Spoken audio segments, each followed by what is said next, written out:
안녕하십니까? 오늘 소개해드릴 책은 바쇼의 하이쿠 기행입니다. 소제로 오쿠로 가는 작은 길이라고 되어 있고요. 지은이는 마츠오 바쇼고요. 옮긴이는 김정래님입니다. 우선 마츠오 바쇼에 대해서 좀 말씀을 드리면요. 마츠오 바쇼는 1644년, 지금으로 따지면 미에현 우에노 시인 이가 우에노에서 이남 4녀 중 셋째로 태어났다고 합니다. 원래 마츠오가는 헤이케의 만류에 해당하는 토호의 한 지족이었는데 그의 아버지의 신부는 하급무사에 해당하는 농민이었을 것으로 추정된다고 합니다. 하이호는 처음에 문해후사 도세이로 하다가 나중에 바쇼라고 부르게 되었다고 합니다. 이 책 오쿠로 가는 작은 길은 1689년 음력 3월 27일, 양력으로는 5월 16일이라고 하네요.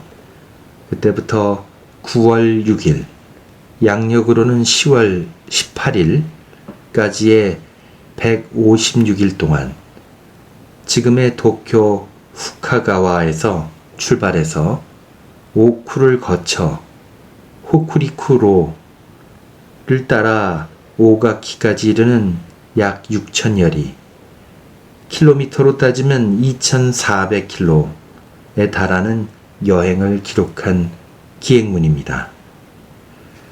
바쇼의 글 중에 마지막 기행문이고요. 그의 하이카이 문학의 도달점으로 평가되고 있다고 합니다. 오쿠로 가는 작은 길은 바쇼의 작품 세계에서 뿐만 아니라 일본 문학에서도 백미로 꼽히고 있고 일본의 고전 문학 작품 중에서 외국어로 가장 많이 번역된 작품이기도 하다고 합니다. 바쇼가 이 여행을 떠난 1689년은 1603년 도쿠가와 이에야스에 의해서 개막된 에도 바쿠가 안정기에 접어들었던 시기였다고 합니다. 바쇼의 하이쿠 기행이라는 이 번역서는 총 3권으로 출판이 되어 있는데요. 오늘은 그 1권의 그 목차를 한번 소개해 보겠습니다. 총 4장까지로 나눠져 있고요. 제1장 여행에 즈음하여, 가는 봄이여, 에도를 떠나는 날 아침, 여행 첫날 밤, 소카, 무로노 야시마의 전설, 니코의 숙소 주인, 부처 고자에몬, 태평성대의 찬란한 햇빛, 니코, 나스노 들녘의 소녀, 가사네, 쿠로바네에서의 환담, 딱따구리도 암자만은 안 쪼았네, 운간지 절과 부처 스님의 유적, 살생석, 사이교 법사가 머물렀던 버두나무 아래에서, 제2장 나그네의 마음, 오쿠의 첫 관문 시라카와를 넘는 감회, 풍류의 시작이라, 시라카와 관문을 넘어 스카라가와에게, 줄풀은 어디에, 아사카야마산, 계곡의 나뒹구는 배 비비던 돌, 시노부 마을, 비운의 무장 사토 모토 하루의 유적, 벼룩과 이, 병고에 시달린 허름한 숙소, 이이즈카에서의 하룻밤, 장맛비에 젖은 길을 따라 가사시마. 아 놀라워라 다케쿠마 소나무. 풍류 넘치는 센다이의 화공 가에몬. 천년 세월 속의 치보 석비. 변치 않는 사랑의 약속. 스웨노 마치야마 산의 쓸쓸한 오늘. 변방의 끝에도 신의 영험함이 있네. 시오가마 신사. 일본 제1의 절경 마츠시마 섬. 다테본의 거찰 지이간지 절. 길마저 잘못 들어 이리저리 헤매고 이시노 마키. 무사들의 꿈은 여름풀로 무성하고 히라 이즈미. 제3장 말이 오줌 누는 숙소. 시토마의 관문. 험난한 나타기리 고개를 넘어 잇곳의 고장 오바나자와. 바위에 스며드는 매미의 울음 류사쿠지절. 변방에서 하이카이를 가르치다. 오이시다에서의 하이카이 회. 장맛비를 모아서 거센 모가미가와 강. 영험함이 숨쉬는 히구로 야마산. 갓산, 유도노산 등반. 뜨거운 해를 바다에 넣었도다. 시카타 항구. 비에 젖어 아름다운 기시카라. 제4장 더위와 비에 지친 에치고로에서의 아흐레. 한 지붕 아래 유녀와 함께 잤다네. 이치부리에서의 밤. 강 건너 또 강. 에추로를 따라 가나자와에. 가가 지방의 최대 도시 가나자와. 무장 사이토 사네모리의 유품. 하얀 가을바람 속에서 나타테라절. 가다 죽더라도 쌀이꽃 펄판. 소라와의 이별. 홀로 지새는 밤. 젠쇼지절에서 소라를 그리워하며 달빛 들여온 시오고시 소나무. 사이교 법사의 자취를 찾아 풍류 넘치는 은자 도사이를 찾아 훅구이. 달빛 맑은 추루가 항구. 적막한 1호 해변의 가을. 가는 가을이여라. 여행의 끝 그리고 또다시 여행길에 오르며 로 이루어져 있습니다. 오늘은 바쇼의 하이쿠 기행 그 1장을 한번 읽어보겠습니다.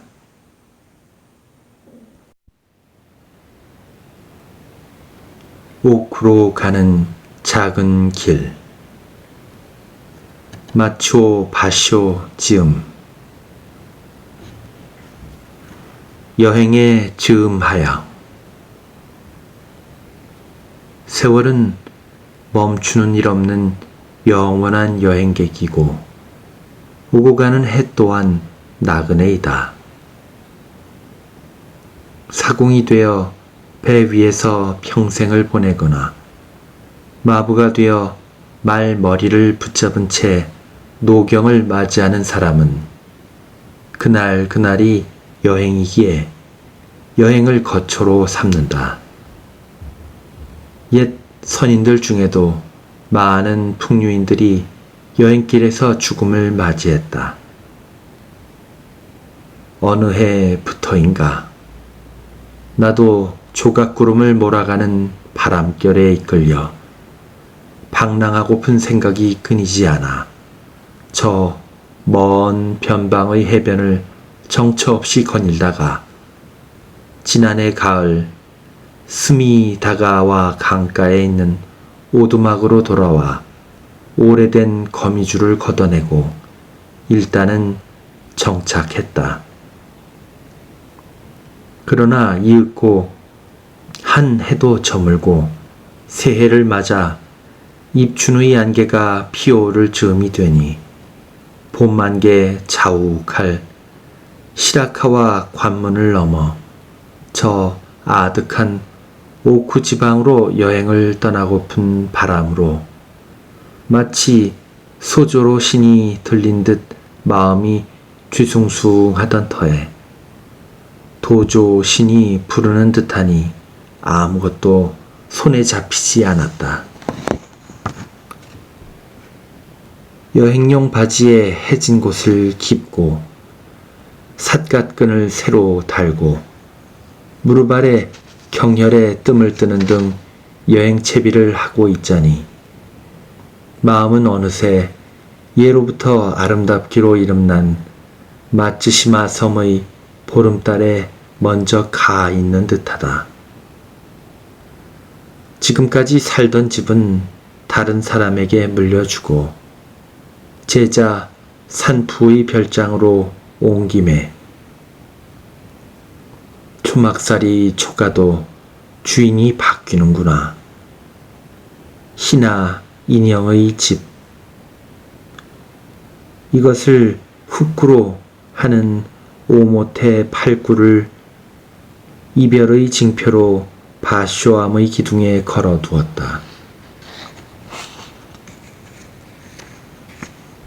가는 봄이여. 에도를 떠나는 날 아침. 3월도 거의 다 간 27일.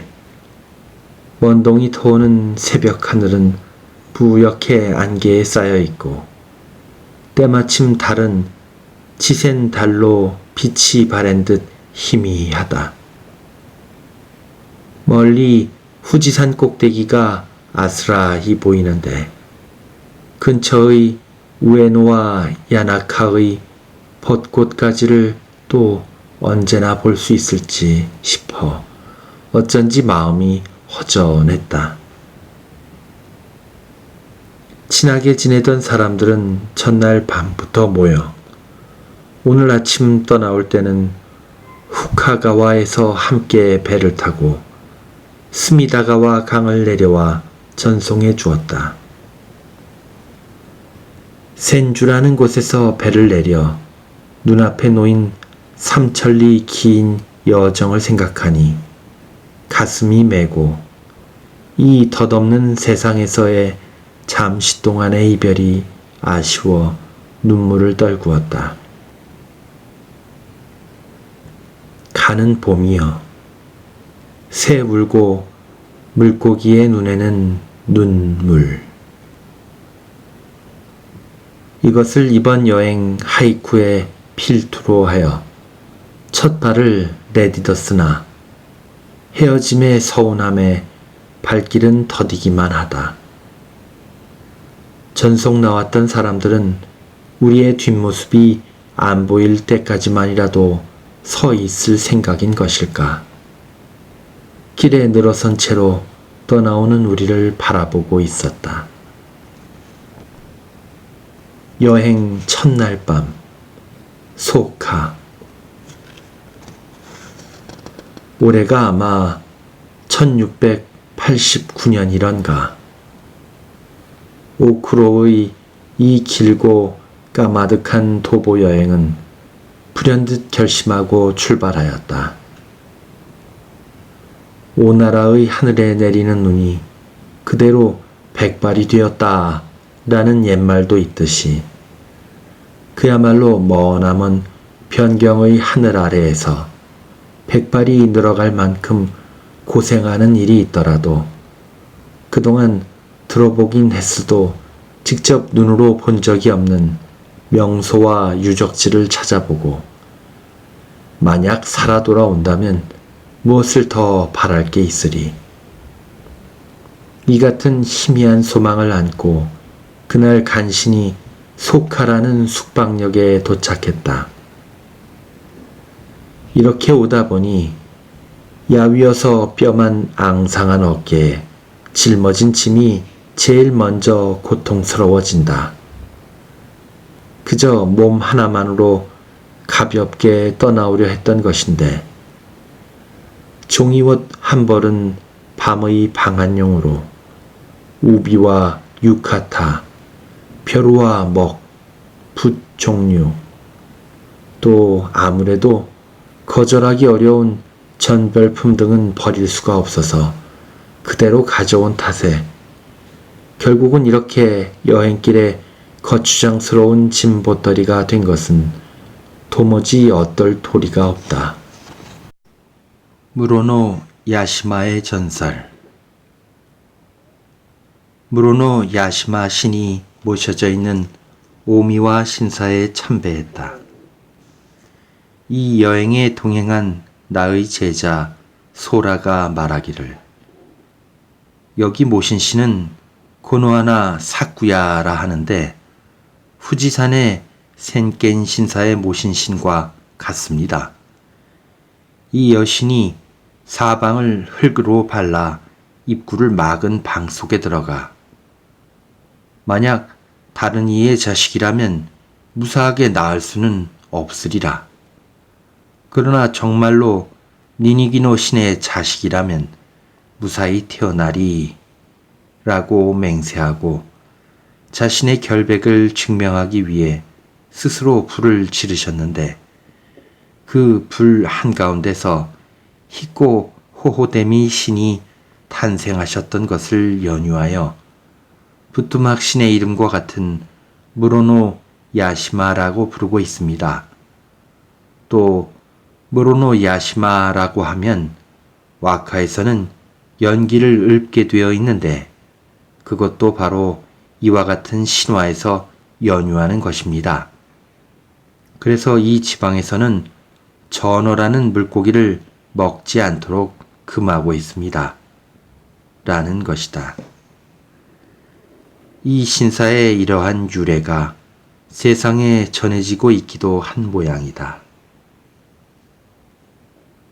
닛코의 숙소 주인.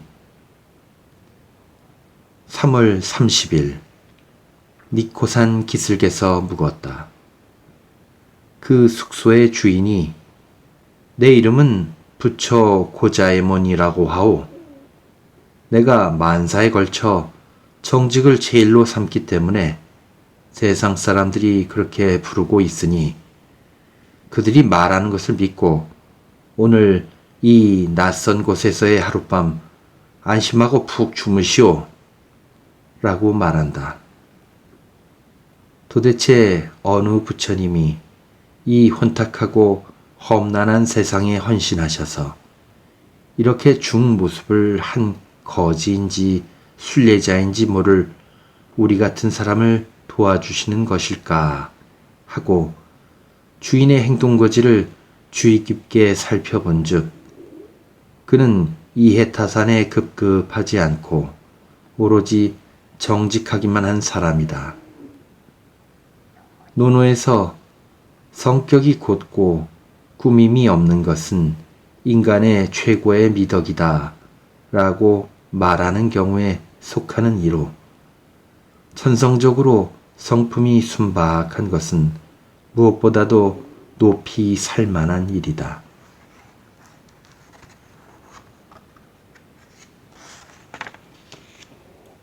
태평성대의 찬란한 햇빛. 4월 초하루 니코산 신사에 참배했다. 옛날에는 이 산을 후타라 산이라고 했으니 구카이 대사가 여기에 절을 세울 때 닛코로 개칭하셨다. 대사는 1000년 후의 일을 이미 예견하시고 닛코라는 한자를 쓰셨던 것일까. 지금 이곳 니코의 도쇼궁 신사에 모셔진 도쿠가와 이에야스의 위엄은 천하에 빛나고 성은은 방방곡곡에 넘쳐서 산홍공상의 모든 백성이 안락한 생활을 하는 태평성대를 이루고 있다. 이 성스러운 산에 대해 더 이상 언급하는 것은 황송하기에 이만 붓을 놓는다. 아, 거룩한 지고, 녹음과 실록 위에 빛나는 햇빛. 니코산의 주봉인 구로가미야마 산에는 초여름인데도 봄 만개가 자욱하게 끼어 있고 꼭대기 쪽에는 아직 눈이 하얗게 남아 있다. 머리를 깎고 구로가미야마 산에서 옷 갈아입네. 소라. 나와 동행하여 이 굴을 읊은 소라는 가와이 시로 이름은 소고로라고 한다. 에도의 후카가와에 있던 내 오막살이 바쇼암 근처에 살면서 남자 혼자 사는 나의 부엌일을 도맡아 하며 나를 도와주고 있었다. 이번에 나와 함께 마츠미다 마츠시마 섬과 가사카타의 아름다운 경치를 바라보게 됨을 기쁨으로 여기고 한편으로는 여행에서의 내 고생을 위로하기 위해 이 여행에 따라 나서게 되었다. 떠나오는 날 새벽 머리를 깎고 먹물들인 옷으로 갈아입음으로써 승려의 모습을 하고 이름도 소고를 소고라는 법명으로 바꾸었다. 그래서 이 구로가미야마 산에 하이쿠를 지은 것이다. 이러한 연유로 옷 갈아입네 라는 단어가 함축적이고 힘있게 들린다. 신사 부근에서 이리 남짓한 산을 올라가면 폭포가 있다. 이 폭포는 동굴처럼 된 바위 맨 위쪽에서 물이 나는 듯이 단숨에 떨어져 내리기를 백척. 수많은 바위로 에워싸인 푸른 폭포에 소로 떨어진다. 몸을 구부리고 바위 굴속으로 들어가 폭포의 뒤쪽에서 바라본다고 하여 이 폭포를 우라미 폭포라 부른다고 전해지고 있다. 한참 동안은 폭포 속에 틀어박혀 여름 수행 시작하네.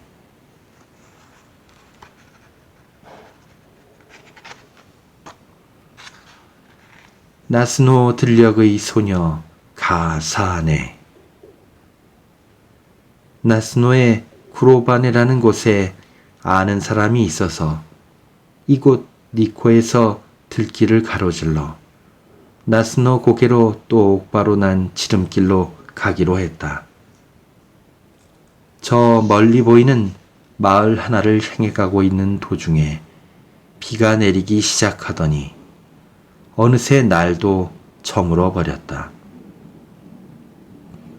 농가에서 하룻밤 신세를 지고 날이 밝자 또다시 들판 한가운데를 걸어갔다. 거기에 마침 들판에서 풀을 뜯고 있는 말이 한 필이 있었다. 근처에서 풀을 베고 있는 농부에게 다가가 고통을 호소하며 말을 빌려주기를 부탁하자 교양 없는 촌사람이긴 해도 인정을 모르는 사람은 아니어서 어쩌면 좋지요? 나는 당신들을 말을 태워 끌고 갈 수는 없는데. 하지만 이 나스노 들녘은 길이 여러 갈래로 나뉘어 있어 이 지방의 낯선 나그네는 분명 길을 잘못 들 텐데 걱정이 되는군요. 이 말을 빌려드릴 테니 타고 가시다가 이 말이 서는 곳에서 되돌려 보내주시오. 라면서 말을 빌려주었다. 그런데 이 농부의 아이들 둘이 말 뒤를 쫓아 달려왔다. 한 아이는 계집아이로 이름은 가사네라고 한다.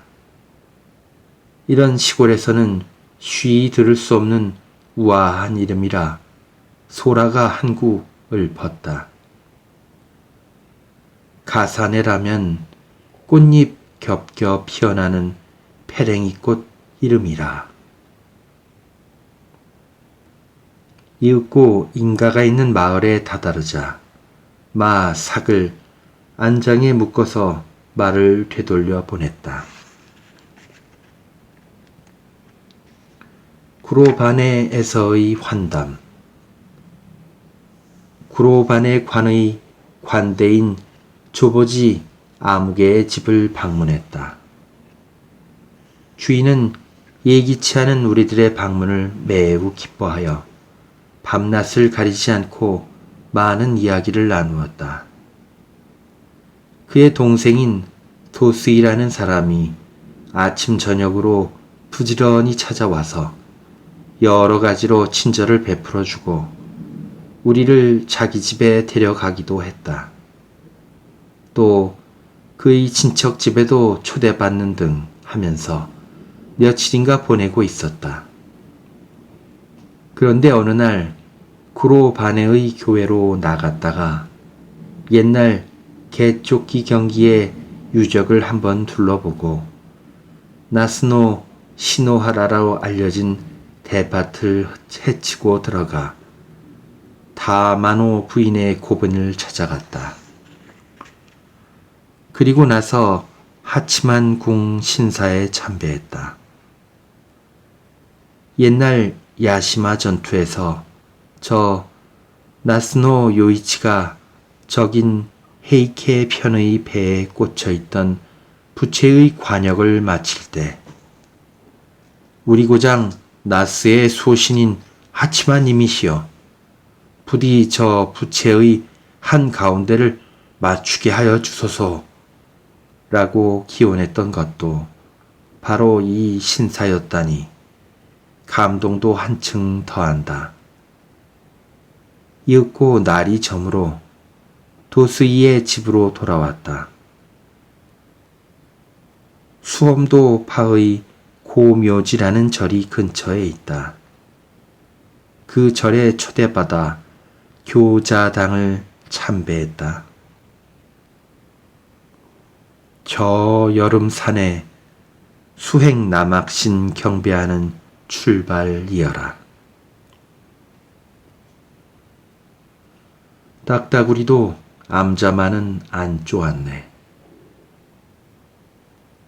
이곳 시모치케 지방의 운간지 절 뒷산에 부초 스님이 은거했던 유적이 있다.